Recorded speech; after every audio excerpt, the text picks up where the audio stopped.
Welcome to Medical Update. Today's topic is going to be on Neisseria gonorrhea. Our guest panel is, of course, me, Carlene. My name is Nazareth. And Rosalie. Cheryl. Cheryl, however, is going to be talking to us about how gonorrhea was discovered exactly, and the different classes and classifications of it. Yeah, this bacteria was discovered by Nestor in 1879, and the Galen coated meaning flower of seed because condition was associated with the urethral discharge in man. This bacteria genus is the Neisseria. It is the gram-negative cocci. It is the aerobic and always grows in mesophile temperature class. Hi, Rosalie, do you know how it can be transmitted? Yeah. Basically, this infectious disease can be transmitted through sexual intercourse, vaginal, anal, and oral. And the mother can also transfer this through during delivery and can cause eye infection or worse, blindness to their child. Oh, that's Oh my goodness. innocent child. Yeah, so it seems like gonorrhea's been around for a while. Yeah. Oh my goodness.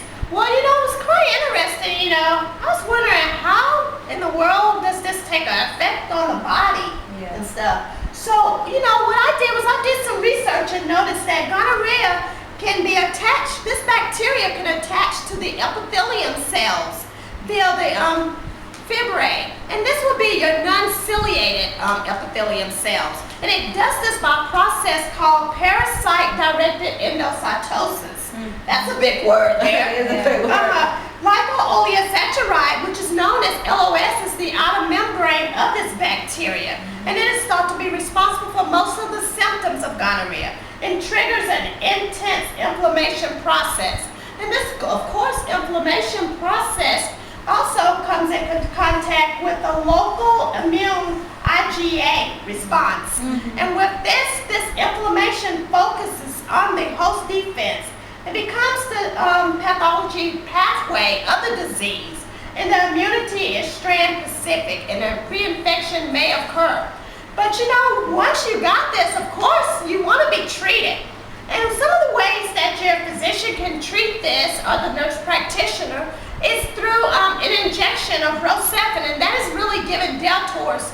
That's a big ouchie right there in your arm. But you know what? Not only sometimes can you have gonorrhea, you can be co-infected with chlamydia.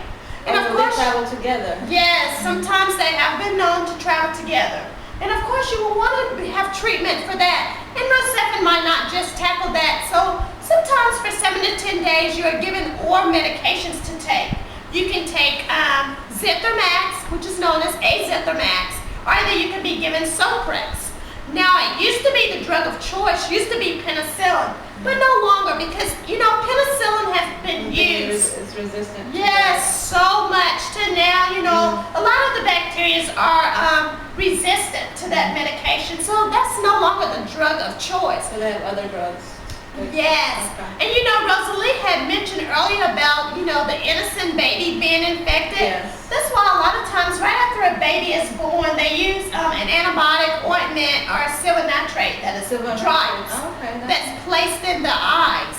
Okay. And, that's very important because you don't want this baby to have this infection. Yeah. But of course, the most important of all, you should make sure you complete your medication. And if you don't, however, there's something that occurs with that. And some of the complications is endocarditis, which is, causing inflammation of the heart, muscles and stuff. For us, also, you can become sterile. And you don't want that because later on you might want to have some kids later in life. Yeah. So you should take this medication because you don't want this bacteria to infect your reproductive organs. And of course you can get dermatitis arthritis. That's one of the other complications that can occur with this. So with it all being said, take your medicines. And of course, it should be some kind of prevention that we can do with this and all. So, do you know of any kind of preventions or anything? Well, yes, we can prevent this. They're like the use of condoms, practicing abstinence, and as well monogamous relationship with your relationship. But gonorrhea is diagnosed by clinical inspection, like taking a sample of the infected area, like the cervix, the rectum, the eyes, and using it to. Can you stop it? with that all being said, I forgot one of the most important things. Some people will wonder, what are some of the signs and symptoms of gonorrhea? And of course, you know, the woman, we can be without symptoms.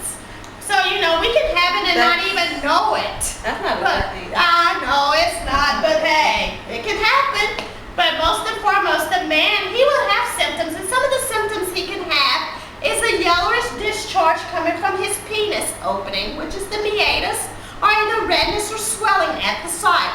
Now, women, some of the symptoms, if we have any, can be burning, frequent urination.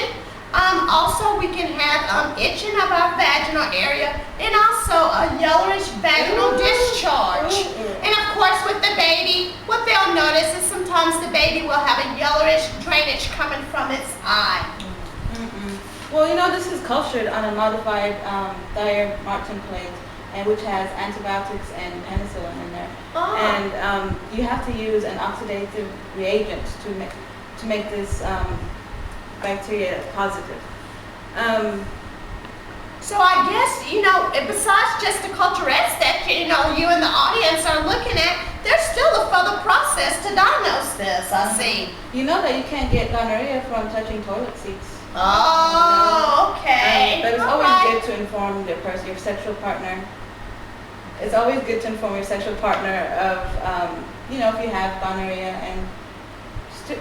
and regular checkup will also reduce the chances of Oh, okay. gonorrhea. Now, you know, one thing though, usually unless you have some signs and symptoms, usually when you go to the doctor, they're not going to just usually check you for that if you're doing for a routine visit. Yes. But you know what? If you have those symptoms, it's good to be checked. And for us, with those health tips, you know what? With a little humor and all be said, I guess if the faucet is leaking, call the plumber because the toxic liquid can infect the cherry blossom. Thank you and have a nice Thank day. you.